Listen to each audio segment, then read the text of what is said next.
obviously a lot of kids are going to go to college, but if you don't have the ability to play the sport, it's hard for you to get recruited. And as a coach, your job is to ultimately put the best team on the field or put the best team in the pool or the court, whatever sport it is. So a college coach's job is really dependent on the team securing wins and finding success. So they're absolutely looking for the best athletes that they can possibly bring onto this program.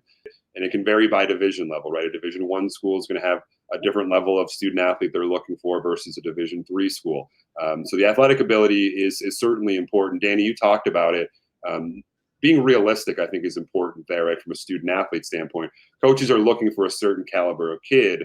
And as a student athlete, if you're not a D1 athlete and you're putting all your eggs in that basket, that's a missed opportunity for you. So knowing again where you fit is going to be a determination of if a coach is really interested in you. Again, I'm sure you've had tons of kids reaching out to you when you're at a D1 school that just didn't fit from an athletic ability, when it comes to swimming, the times that you were looking for in terms of kids that you were trying to bring onto your program. Yeah, and swimming's a little bit specific. Like really, it is just time based. And of course, we're looking at grades too. But yeah, that athletic ability piece, it's competitive. It's something that coaches really do focus on, coupled with the academic side of things. And realistically, it's just not going to be an option for some athletes. So as a coach, I wasn't going to ignore those kids. I was going to try and politely say, hey, look, we're looking for these sorts of things. If you reach that stage, please let us know. We'd love to talk about it. But that's not necessarily going to be everybody's experience. So with the student athlete side of things as well, when we talk about going through this recruiting process,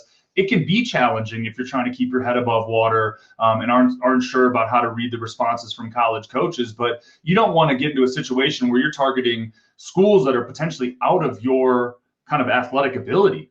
And you're reaching out and you're spinning your reels in the recruiting process. And you're trying to figure out why these coaches aren't getting back to you. It's really easy to get discouraged throughout that process when you're doing what you should be doing, but targeting the wrong thing. So, I'm not saying don't have dream schools or stretch schools or, maybe, plan to grow into a certain division level that you want to be at. And our suggestion, maybe get 30 to 40 target schools out there where, maybe 5 to 10 of those are reach schools, 5 to 10 of those are safety schools, and then probably about 20 right in the middle. But if you are targeting the right schools at the appropriate athletic ability, you're going to have a better time with the recruiting process because you're going to elicit a response from those college coaches that they are really interested in you.